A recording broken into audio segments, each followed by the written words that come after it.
So we're going Darius this game. Darius is a really good champion to get out of low elo with. We're going to be up against a Jax. Darius runes are always Conqueror, Triumph, Tenancy. You can go attack speed or you can switch to Presence of Mind. You also have the damage rune. Then we have Resolve, got turret plating and bone plating. You can go Presence of Mind for extra mana. I would actually recommend Presence of Mind, as you will see further on in this video. For Darius's abilities on quick cast, I'd recommend R only or what you prefer. Q is already on a quick cast basically, and E you're able to see the range if it's off quick cast. For level 1 you either want to take Q or W. I like to hold off and get to lane and see how the enemy plays and then decide whether I want to take Q or W. Also, you always want to look at your enemy top lane summoners and what level they take first. So Jax has E level 1, his summoners are TP and Ghost. If he had Ignite, we'd have to be more cautious because he does do a lot of damage with his E and Ignite. Okay, so level 1 you want to match his autos against the wave, and you either want to reach level 2 at the same time or before him. At level 1 you actively want to look for a trade. Each auto you do hits the enemy with a blood stack which deals more damage. That being said, at the same time you don't want to take too much minion damage. You want to come out of the trade with higher HP than the enemy. When you do start the level 1 trade, just always be aware he's going to have E first. So you always want to auto and then back off. Auto and then back off. And when he does throw his E, you want to walk all the way out of it towards your tower.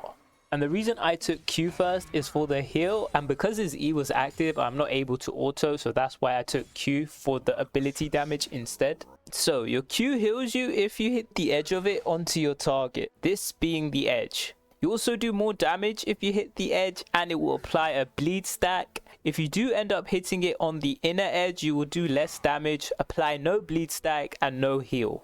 This is a very crucial mechanic for Darius and may end up costing you to lose the fight if you miss. As you can see, Darius passive does a lot of damage, so in the early game don't be afraid to trade, and you always want to get off your passive stacks. You can see that he is low now and he is debating on whether he should go in or not. This is the perfect scenario for Darius. At level 2 you can take W or E second. So E will hook all champions in the cone E'd area and crowd control them with a bounce back. It also gives armor penetration. So I took the E because he was out of range and he was not coming into melee range. Unfortunately, a lot of things went wrong there. We threw the E but it was just out of range. Then he went in with his E and we flashed it, but he was just in range on the edge and he managed to get a stun off. We're level 3 now. We want to level our final ability, which in this situation is W. For your W, it will apply an auto attack slow. You can combo this with your Q, which will make landing the edge of your Q easier. Or E hook them and insta throw your Q and line it up with where they bounce. These are just basic combos. There are many more and there are other videos out there for full combos. We'll just leave it at these basic combos. So we burnt both summoners that fight. Now we're left with no summoners. For summoners, Darius always has Ghost and Flash. When to use your Flash would be if you're about to kill them and you need to get into melee range. Or you could match their Flash if they flash away. Or lastly, if the enemy throws any type of stun, you can flash it. For Ghost, you'd want to use this when you're chasing them down and they're overextended, or if you want to get away, or again if they're low HP and you have kill pressure. Perfect time as well because the Olaf was actually looking to gank top. We have to buy something. First base, you could buy a cloth armor or a long sword or even a sheen. Even boots is alright too, and refillable is always an option too. Now we're back at lane. Usually you'd want to freeze it, but because our wave is so far back and the wave is so stacked, we cannot actually freeze this. So you're gonna have to let this push in. If our wave was closer or the wave was less stacked, we could have froze. And freezing is very important if you want to win. So we're just farming on the tower here. We're gonna cut the gameplay to where the Jax comes back. We hit level 4 before the Jax came back. You always want to max Q as Darius. So for his E, you have two options. You can either walk out of it, or if your E is up, you can E him and he will bounce away.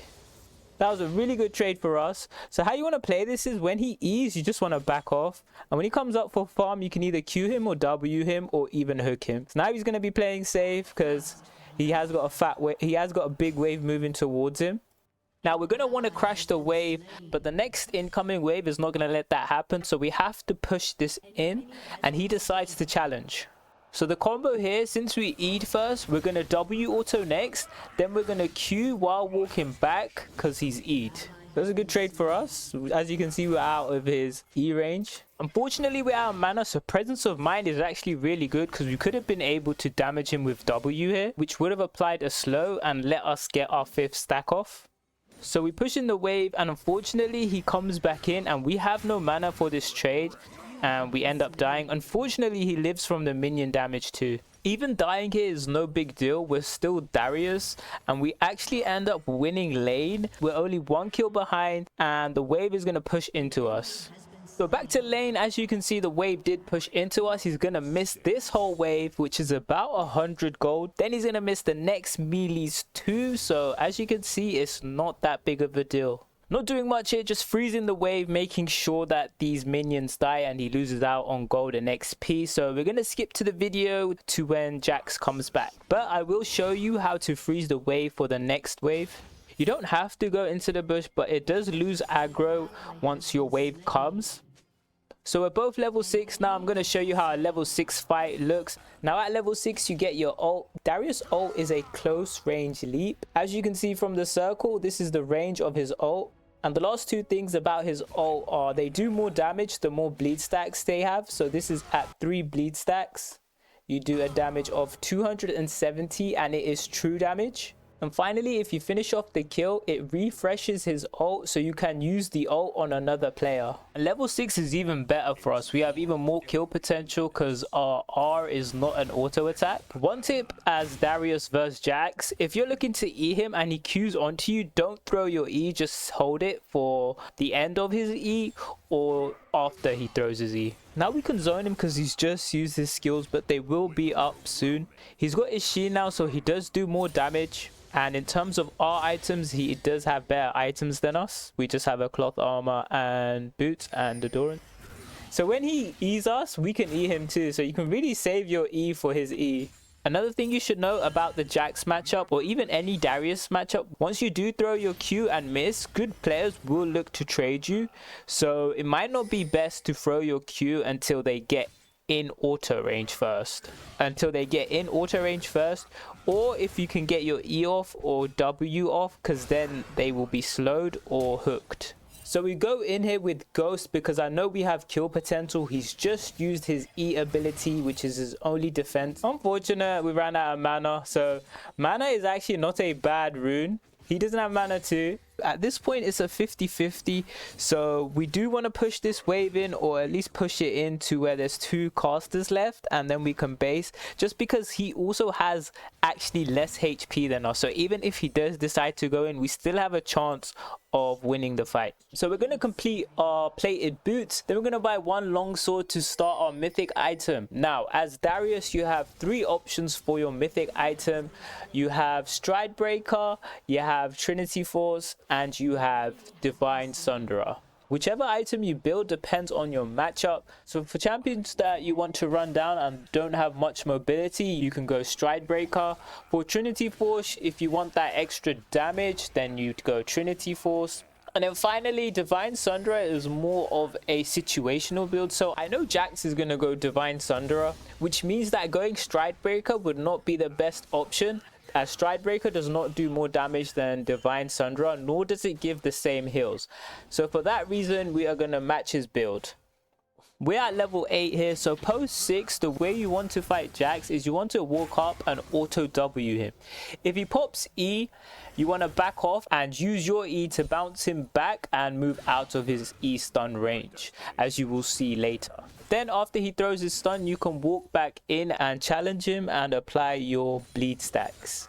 So Jax goes missing for a bit. We're gonna cut to the video where he comes back and finally show you how a 1v1 looks with mana. An ally has been slain.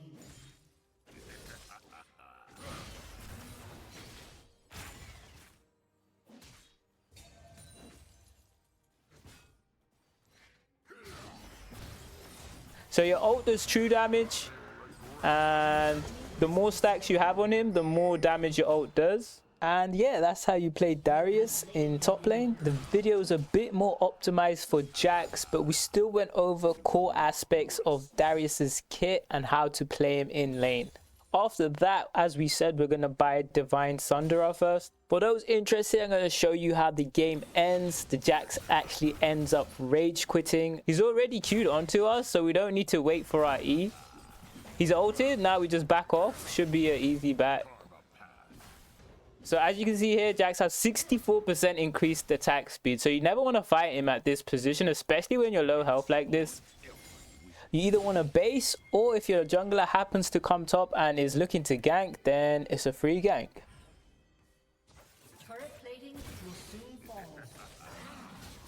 That's fine. They're gonna walk away. Perfect for us. So here we're going in as we've completed our first item, Divine Sunderer. Go in with the E hook first. You don't have to do this, you can save it. He uses his E, and now we decide to ghost because we know he has no defense. He has no defensive abilities left apart from his ult. And even then, we're at the point of the game where that's not going to help him. Now we're going to base. We're never going to get this turret, especially because I know Jax will come back unless he's gone tilt mode. Probably has gone tilt mode. So like I said, we actually gave away a kill and we still ended up winning lane. Just because we know how to play Darius, we knew what we needed to build, and we always accounted for the enemy abilities, and wave control was on point. Hopefully you guys learned something.